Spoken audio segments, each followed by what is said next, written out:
Para mí la soledad realmente dura es la soledad que tienes con alguien. Es estar con alguien y sentirte solo.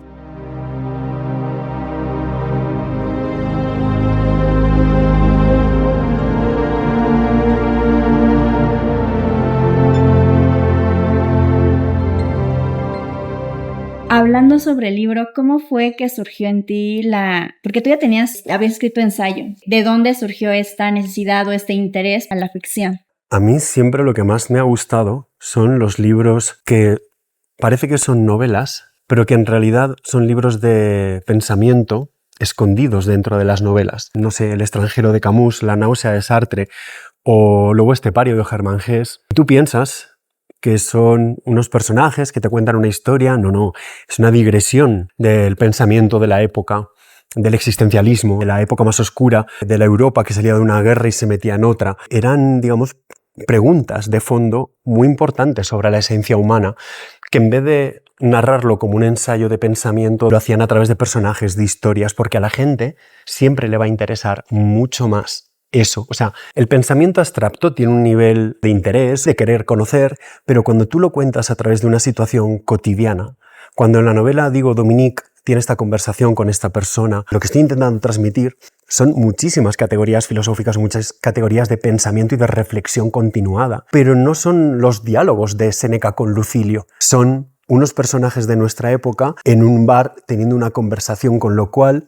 se le hace al lector mucho más humano y mucho más propio. Y entonces hace que el interés por los temas que subyacen entren sin que se dé cuenta cuando lo está leyendo. Precisamente creo que eso es una de las cosas que me encantó del libro, porque más allá de la trama, a mí lo que me llama la atención es después los monólogos que se avientan los personajes y qué es lo que ahorita tú estás diciendo, el compartirnos qué hay dentro de la mente de Dominique, que también, bueno, es algo muy introspectivo, ¿sabes? Claro, o sea, me gusta mucho que hayas visto, ¿no?, esa especie de orientación del libro, porque normalmente tú la trama quieres saber si es una novela negra o una histórica o un romance, pero la trama del libro es la misma forma que tiene los personajes, en concreto Dominique Gautier, el protagonista, de contar las cosas. Él puede describir, por ejemplo, los ojos de la chica que tenía delante, pero si en vez de decir cómo son los ojos, dices, sus ojos eran como un brocal a un pozo que no tenía fin.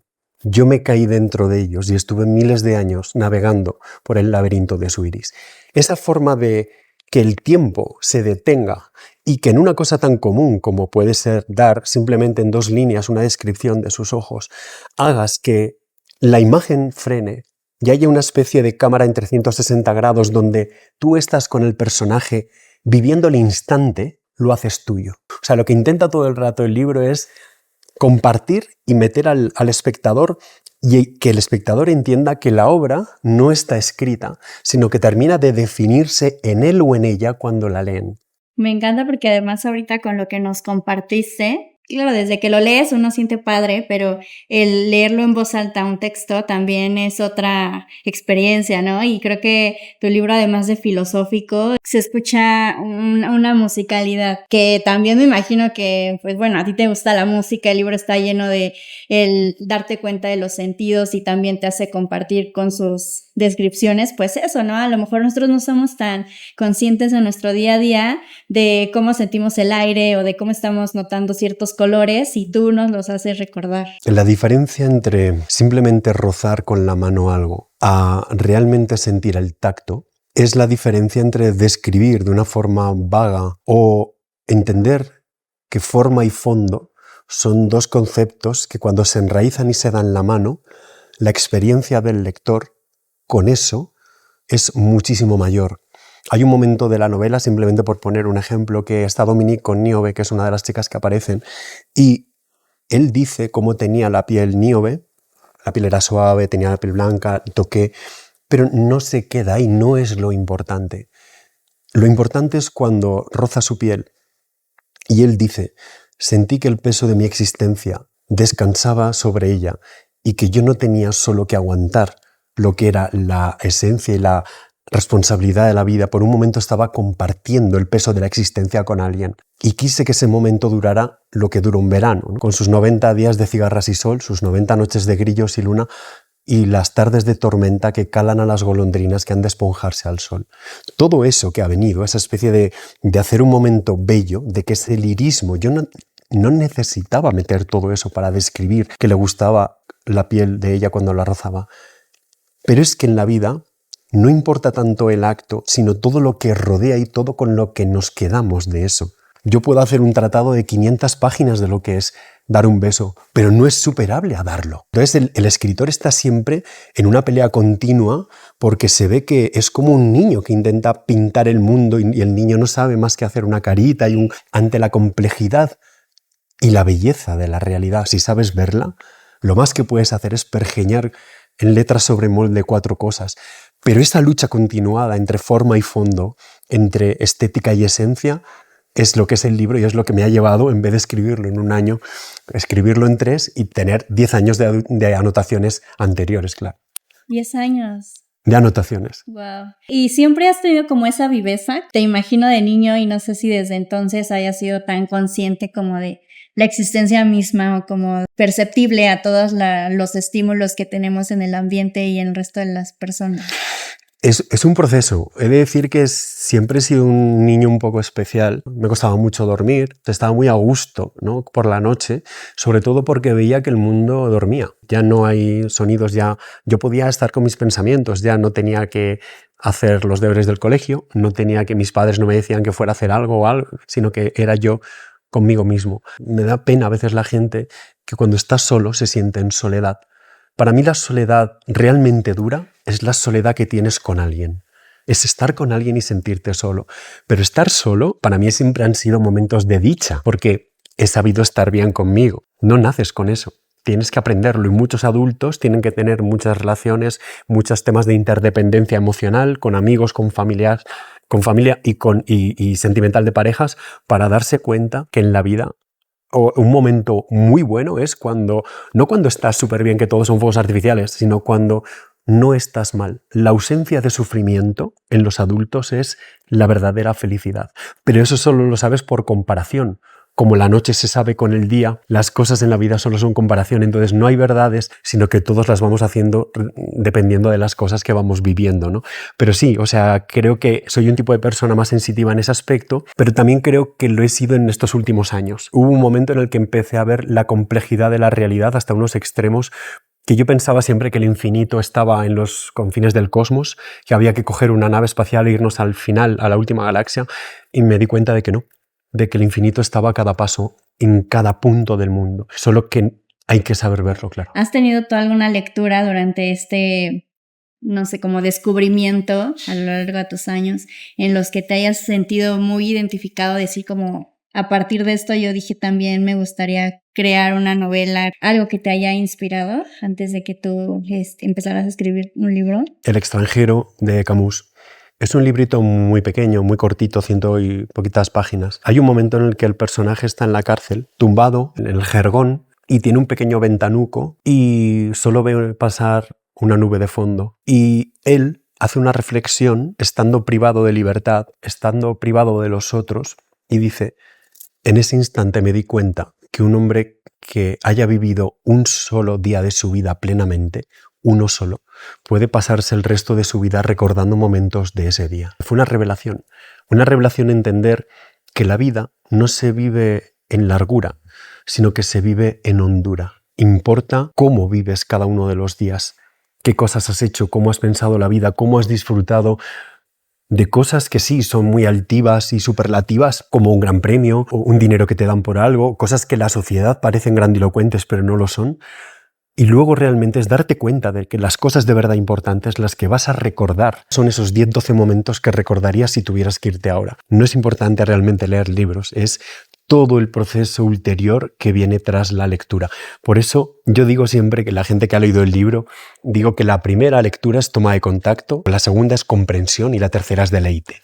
Yo todos los libros importantes de mi vida los he leído no 2, sino decenas de veces, porque en la relectura es donde se encuentra de verdad la obra, donde se encuentra de verdad al escritor y donde te encuentras de verdad tú. Me parece bellísimo esto que digas, que es una de las cosas que quieres es que nos encontremos con nosotros mismos, pero en el otro sentido, al encontrar al escritor, ¿a quién te gustaría que viéramos? Yo me proyecto en el protagonista, en Dominique Gautier. Obviamente es una novela de ficción, no es una autobiografía, pero tiene un porcentaje de experiencias vividas muy grandes. Curiosamente, mucha gente que ha leído el libro me ha dicho, ¿qué imaginación tienes en este capítulo tal? Y digo, no, pero si es que esto es verdad, no es imaginación. ¿Qué pasa? Que Dominique, el protagonista, te da una serie de certezas de cómo ve el mundo.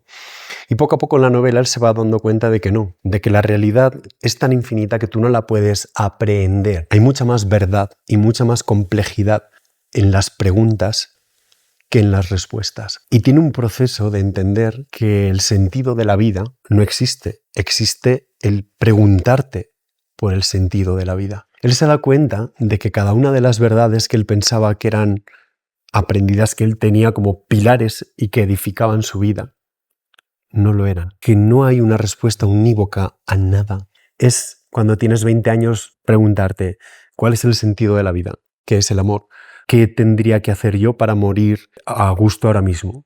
A los 20 años esas tres tienen una respuesta, a los 30 otra, a los 40, a los 50, porque las preguntas no cambian, pero tú sí. Un pasaje filosófico muy común que todo el mundo habla, que es lo de Heráclito y el río, que Heráclito decía, no te puedes bañar 2 veces en el mismo río, porque el río cambia, y digo, no, aunque el río no cambiara, tú no te puedes bañar 2 veces en el mismo río, porque aunque el río fuera inmutable, tú sí has cambiado. Eso es la vida, es darse cuenta que las cosas no son inmutables y que la belleza es entender que vamos avanzando en la vida con todo lo que hacemos nuestro, con los libros que leemos, las conversaciones que tenemos, las personas con las que compartimos, el tiempo que estamos a veces mirando cómo esa nube pasa, pero tienes que dejarte caerte en eso y ver el mundo con los ojos de alguien que no, de alguna manera, no está juzgando, sino que se está dejando sorprender por la complejidad de la realidad. Y en la novela, lo que dice Dominique es, me di cuenta de que la realidad no depende de nosotros. Yo, aunque no le pusiera nombre a la espina, si la toco voy a sangrar.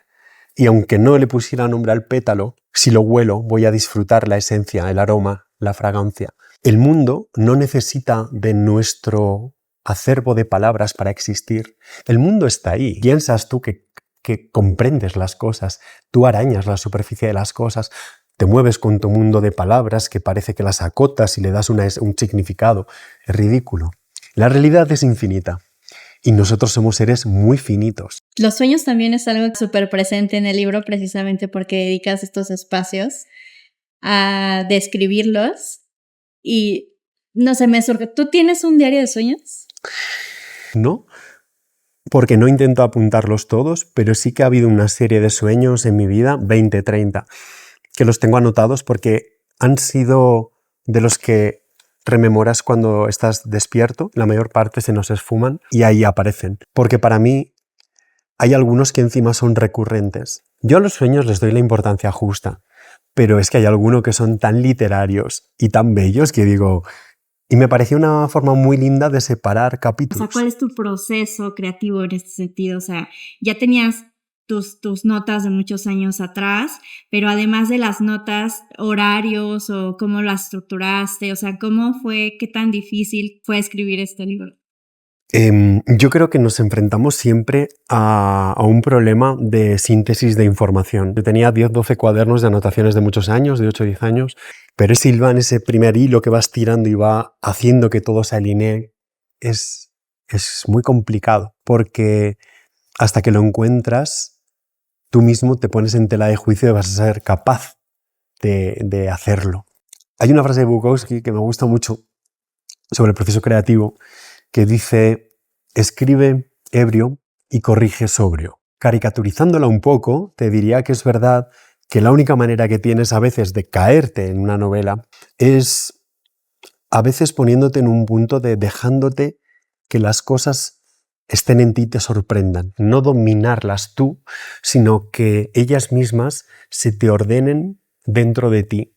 Para eso hay que tirar ciertos prejuicios, hay que tirar ciertas paredes, ciertas barreras que nosotros mismos nos las ponemos y de repente todo empieza a permear de otra manera. Siempre he dicho que los escritores no contamos nada que el resto de las personas no hayan pensado ya.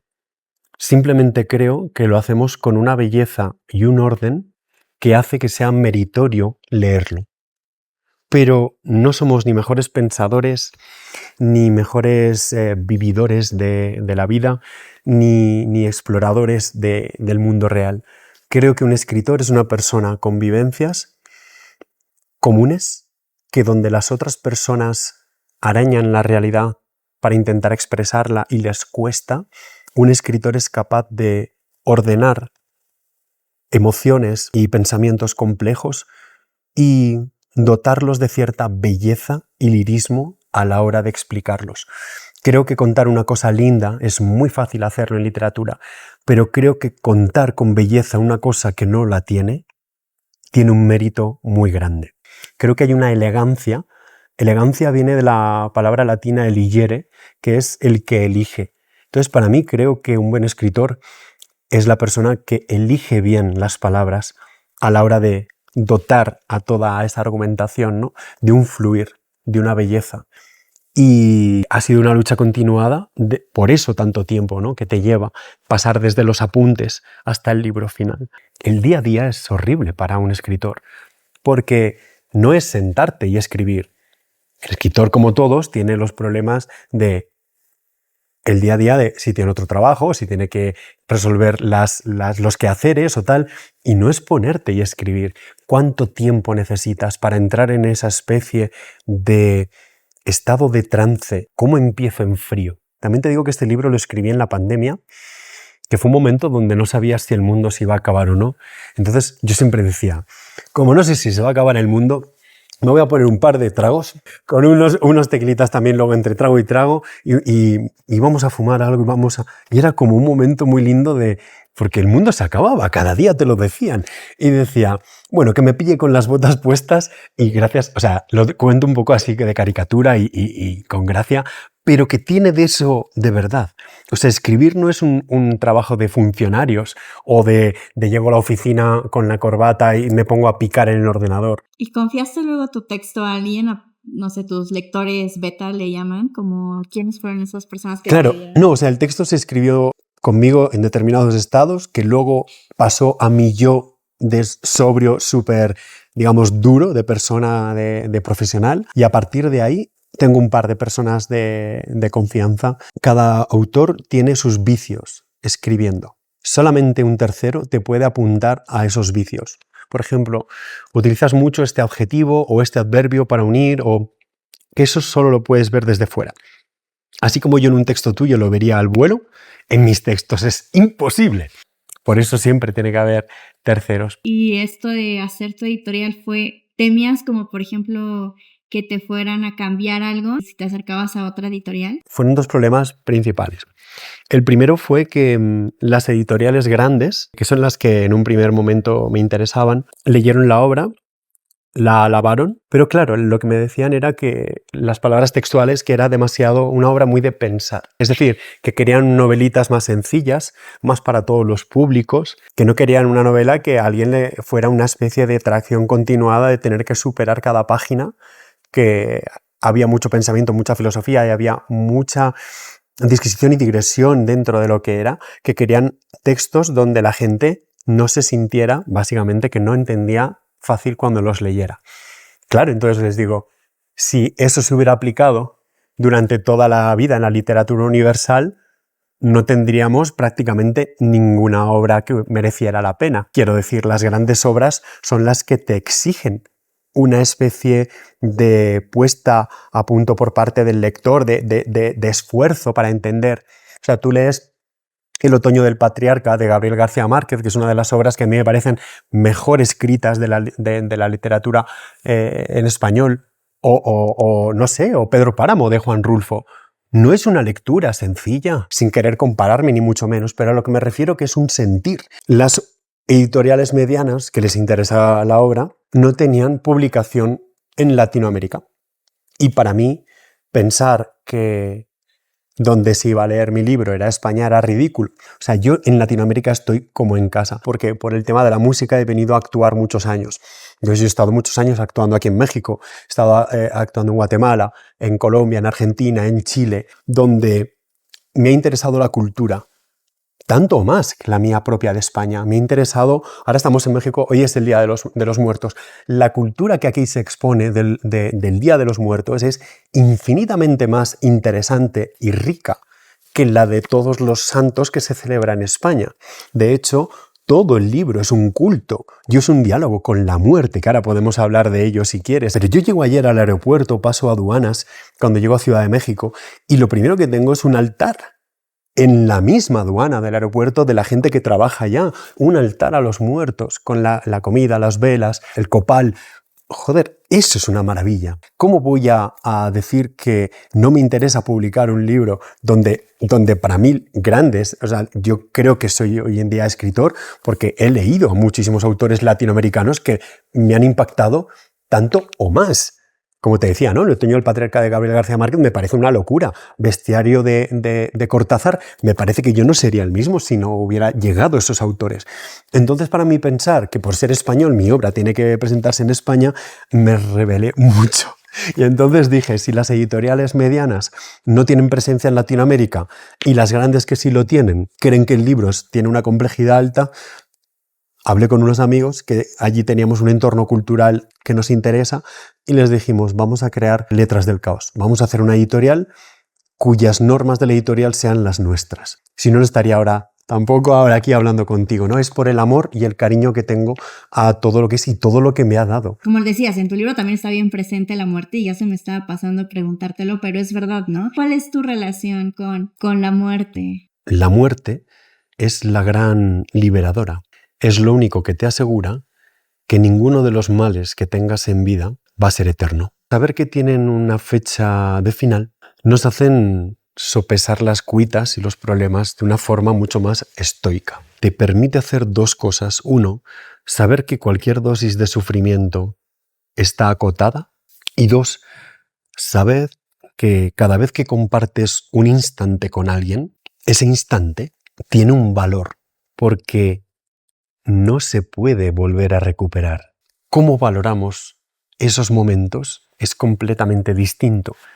¿Cómo desperdiciábamos el tiempo a los 15 o a los 20? Pues no es igual que a los 30. Y no es igual que a los 40. Cada vez le vas dando una valoración, una significación mucho mayor. Entonces, el diálogo que tiene Dominique con la muerte es que hay un momento que piensa que él es imprescindible para el mundo.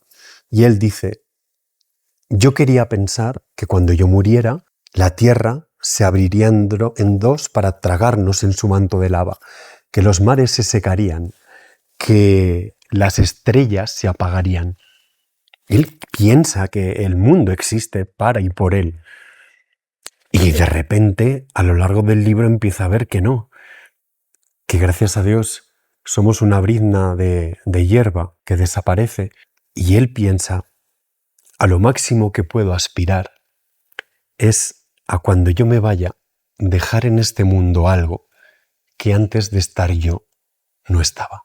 Y eso obviamente puede ser en forma de un ser querido, de un hijo, de un cuadro, de un poema, de una canción, de una educación que has dejado a alguien, de unas ideas.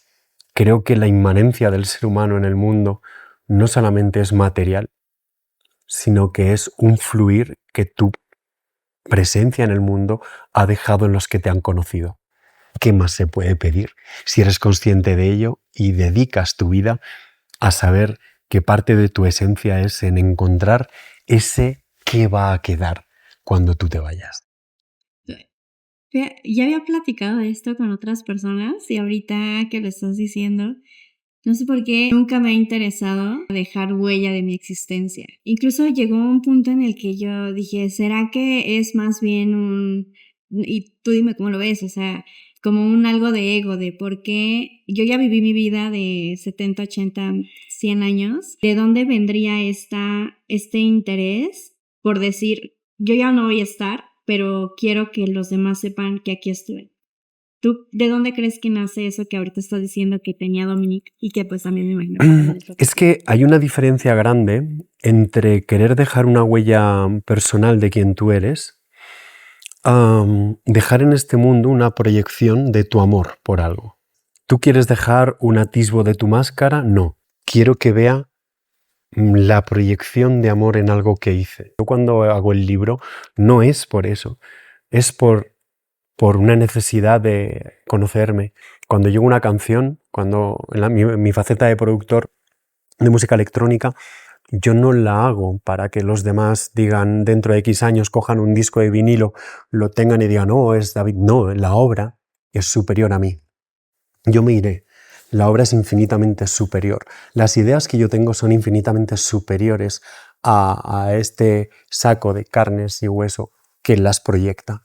Creo que entender que el generar actos de amor en los que tú proyectas quién eres, pero a partir de ese amor, es lo mismo que en muchos hijos está su madre proyectada sin estar. Por eso digo dejar algo en el mundo que no eres tú. Y todos en el fondo, aunque no tengamos o huyamos del ego, del egotismo, hasta la persona más linda en el mundo, Santa Teresa de Jesús o incluso Jesucristo, lo que tú quieras, lo que te deja son, lo que intentan expresar son actos de amor. Me encantó la respuesta, no lo habías me pensado. encantó, sí, o sea, te digo, yo lo veía así y dije, te voy a preguntar porque justo es esta oportunidad de, no, a ver, por favor, compárteme ¿Por cómo dónde lo sale, estás no? viendo, sí, pero me fascinó. Tú eres un escritor que además ya también tienes tu editorial, pero también te dedicas a la producción de música electrónica. Platícame cómo esto se llega a relacionar o qué reacciones has tenido en tu comunidad de ver que uno de sus músicos favoritos también tiene un libro. Claro, fíjate, si tú echas incluso más atrás, o sea, mi profesión inicial, yo estudié ingeniería informática, o sea, yo soy ingeniero, yo era profesor en la universidad, luego monté una empresa de tecnología y a la vez hacía la música, producía, hacía las giras como disc jockey y luego empecé con la escritura. A mí lo que me gustaría es retomar una idea que hace 500 años era la idea general, que era la idea del polímata. O sea, el polímata era el que tenía amor por distintas facetas del conocimiento. Leonardo da Vinci pintaba y era científico, sí, y matemático, sí, y escultor, sí, porque no había una linde que diferenciara un campo de otro. El único campo era el conocimiento, era el conocer lo que era el mundo y era el yo quiero conocer. Con el paso de los años se superespecializa la sociedad por un tema de egoísmo y de aprovecharte los conocimientos que ellos hacen en un campo muy concreto. Si todos supiéramos un poco de todo, pues no habría electricidad que se transportara por países, ni aviones que volaran. Entonces, yo siempre les intento decir que todo es la misma cosa, que uno puede tener amor por no una cosa, sino varias, y no limitarse a lo que la sociedad espera de ti. Y en el fondo, de verdad, lo que esconde es que yo todo esto lo hago por intentar entender quién soy. Cada libro es una excusa para mí. Cada canción, cada cosa que he aprendido en ingeniería es ver cómo yo me voy proyectando en las cosas. Y a la postre hago algo que intento sirva para que el mismo lector vuelva a repetir el proceso y en el proceso que él tiene de descubrir la obra, él se manifieste y empieza a entender quién es él a través de lo que está leyendo. No, está increíble, o sea, porque nos ayudas a nosotros. Yo siempre estoy buscando estas lecturas justo que me confronten, pero también que me hagan sentir que no soy la única que está cuestionándose estas cosas. Total. Y este libro me hizo sentir así también, o sea, yo antes de aceptar la colaboración ya me había metido a tus redes porque dije, pues vamos a ver. A ver, ¿no? Estabas leyendo fragmentos de tu libro y dije, no, es que sí o sí, porque es un libro que estoy segura que hace introspección y va a hacer que yo haga también introspección.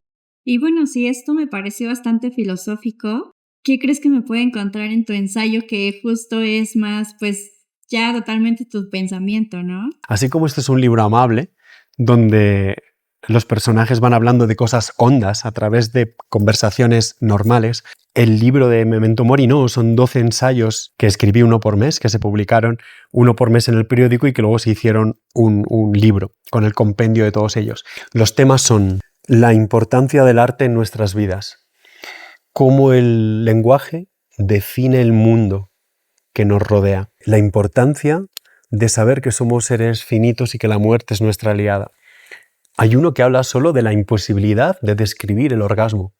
Obviamente, todos estos temas vienen desde que el hombre es hombre y la mujer es mujer. No hay nada que nombro que sea algo específico del momento en que vivimos, porque la filosofía es eso.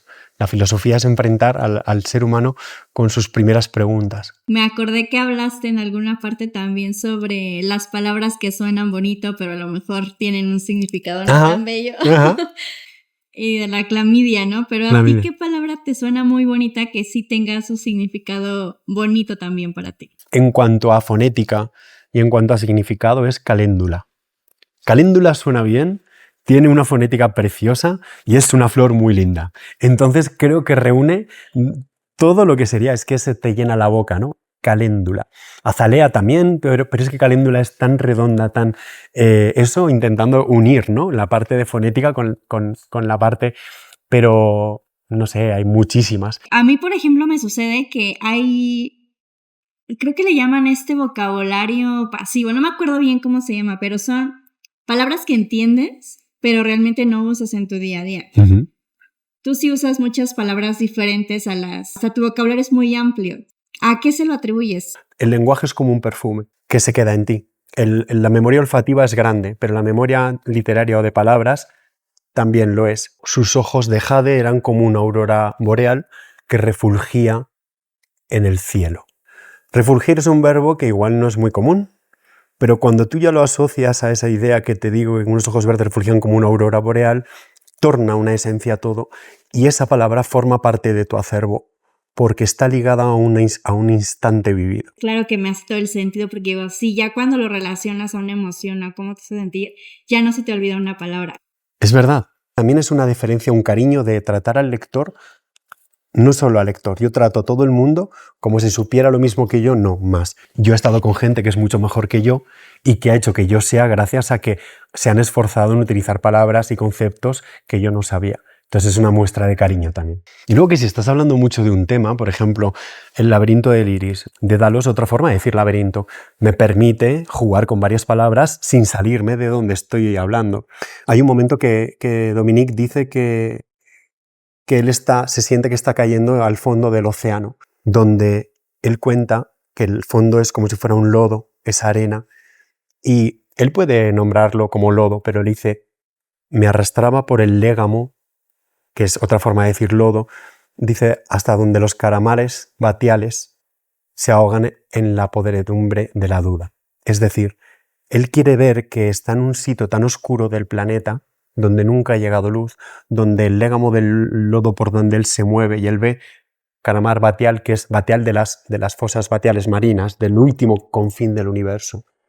Esa especie de adjetivación cruzada le permite pasar de un texto de información a un poema encubierto, pero sin ser un freno. A veces intento que las palabras, utilizo 2 o 3 veces la misma para que, sabiendo, o sea, la misma, se refiere al mismo concepto para que no haga falta que él sepa de lo que estoy hablando, pero lo nombro de diferentes maneras, de forma que él sigue estando en la cosa que estoy contando, pero se alumbra de nuevos conceptos.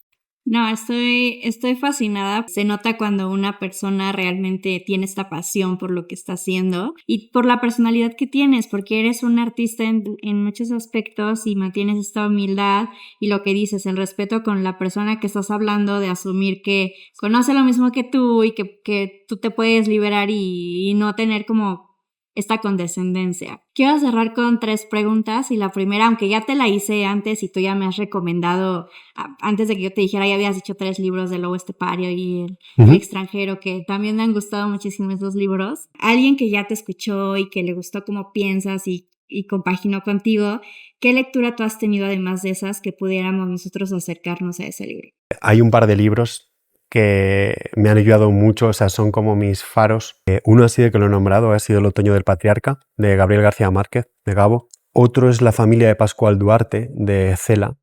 Cualquiera de las disquisiciones de Borges, a mí siempre me ha llamado mucho la atención, porque él no era, como puedo ser yo, un artista que vive el mundo de la noche, que tiene una serie de experiencias, que tiene una relación con la vida a veces mucho más pasional o de bajos fondos, ¿no? Él era un señor trajeado, director de biblioteca, de buena familia, que tenía una imaginación y una forma de hacer las cosas pasmosas que a mí creo que yo he podido llegar por la vida que he tenido y por lo que he leído, pero que él la tenía así. O sea, él escribe el Aleph y habla de un montón de cosas que el protagonista de la novela llega a través de la toma de sustancias enteogénicas y que yo estoy seguro que Borges es un tema de imaginación, con lo cual me quito el sombrero. También hay libros como Las flores del mal, de Baudelaire, que tiene un tipo de poesía que también me encaja bastante. Pedro Páramo, de Juan Rulfo. Libros como de Germán Hesse también tengo algún otro como Siddhartha, algún otro como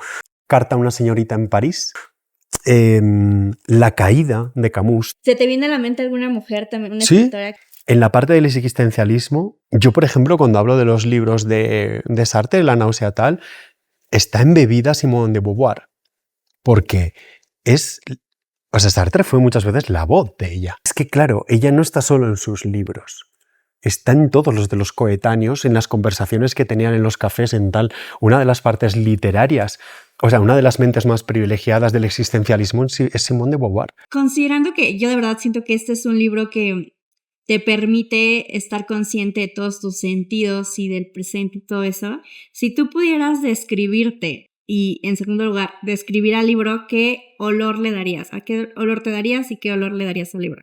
El libro tiene un olor a mar, pero al mar de la sal seca del mar, de la que queda en tu piel cuando has salido del mar. Esa costra de sal que queda cuando el mar se retira y se secan las rocas. En el libro se dice, hay muchísimas referencias al mar, porque para mí el infinito, o sea, una cosa es ver los confines del cosmos y el vacío, pero tú tienes que la profundidad del mar a partir de 300, 400 metros, la oscuridad de una fosa de 8 kilómetros, me parece tan insondable o más que los últimos confines del cosmos. Por eso creo que tiene esa fascinación y tiene ese olor, creo que el elemento filosófico por excelencia. Y a mí, si me quieres, si tuviera que decir un olor, sería un olor de fragancia, tal vez con toques orientales, de inciensos, de penumbra. Creo que define mucho más mi esencia y lo que ha sido escribirlo son esos los olores. Y si tuviera que ser un sonido, ¿qué sería tu libro y qué serías tú? Mira, qué curioso, nunca me habían hecho estas preguntas, me gusta mucho. Hay un pasaje del libro en el que Dominique y Niobe tienen una conversación sobre cuáles son los sonidos más importantes del mundo para ellos. El crujir de las cuerdas de un barco en el puerto, el tableteo del muelle cuando caminamos sobre él, el ronroneo de un gato, el sonido que tiene 2 páginas cuando las intentamos separar. Este sonido sería el que definiría al libro. Y para mí, sí, el sonido de 2 hielos cayendo a un vaso y el de la aguja que pones en un vinilo y termina de sonar y esa aguja, el vinilo sigue girando y suena como como una especie de ruido de fondo que sigue la aguja girando sobre el vinilo que ya no reproduce sonido. ¿Con qué frase cerrarías? ¿Con un lema, una filosofía que tú tengas y que te acompañe en momentos de decisión o en momentos en los que necesitas como esta actitud, este hype? El elemento filosófico más importante de mi vida ha sido darme cuenta que uno piensa que el éxito es llegar al objetivo, pero ese es el éxito que te otorgan los demás. Sacas un libro, se vende y te dice, el libro es de éxito porque te lo han comprado. Te lo han comprado. Por ejemplo, en las redes sociales tienes muchos seguidores, te siguen. Hay determinados éxitos que parece que se te otorgan por el prójimo. Si tú entiendes que el éxito no es el llegar al objetivo, sino que es el camino hacia el objetivo, nadie te puede arrebatar el éxito en la vida.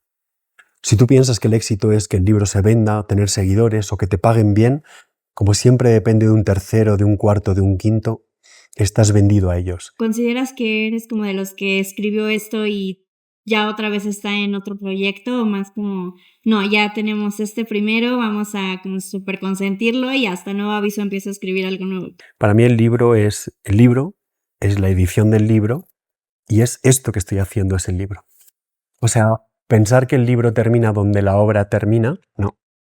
El libro es todo el cariño de venir aquí y tener esta conversación. Esto es el libro. Es el no solo tener la obra, sino el darla a conocer, el hacer que la gente sea partícipe de ella, el seguir dándole interés y cariño y amor por él. O sea, es decir, que traspase las lindes la obra, de la obra en sí misma, y que todo lo que estoy haciendo para que se conozca, como esto ahora, es igual de importante que el haberlo escrito. No soy de las lectoras que presionen, la verdad es que yo soy feliz también con las relecturas, más si me estás diciendo como de que hay un segunda y tercera vez, yo encantada porque por sí siempre hay una segunda para los libros que me gustaron. Qué buena. Y mientras, pues nada, pues te agradezco mucho el tiempo que me dedicaste, espero que tu visita aquí en México no sea la última y que pronto regreses y que nos estés avisando también, dinos en dónde te podemos encontrar, en tus redes sociales y dónde nos enteramos, no nada más de tus publicaciones, próximas publicaciones, sino todo el movimiento que tienes con la música electrónica. Claro, bueno, lo primero darte las gracias a ti por tener el interés y el cariño también de venir aquí, ¿no? De que coincidamos en México y aprovechando la parte de la promoción, el poder tener esta conversación tan maravillosa y esta charla tan bien llevada, que yo creo que además que es la primera vez que tengo una entrevista tan larga donde el entrevistador no ha tenido que tirar de anotaciones.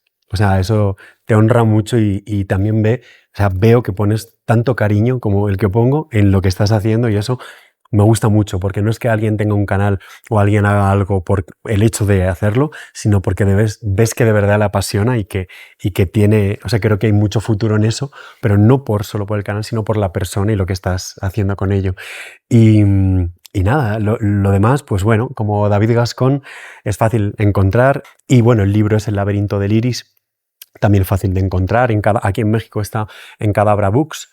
Luego la parte musical ya es otra. Mi nombre artístico es David Meiser. Entonces pondremos los enlaces de todo, pero ya sí solo por curiosidad quieren saber lo que hago, porque también es un tipo de música un poco especial que digamos que no es para todos los públicos, que hay gente que le encanta, hay gente que no, pero bueno, quizá a los lectores también haya alguno que les pueda interesar, y sobre todo porque es parte de la misma persona, es simplemente formas de conjugar el verbo amor en distintas formas. Así que nada, muchas gracias.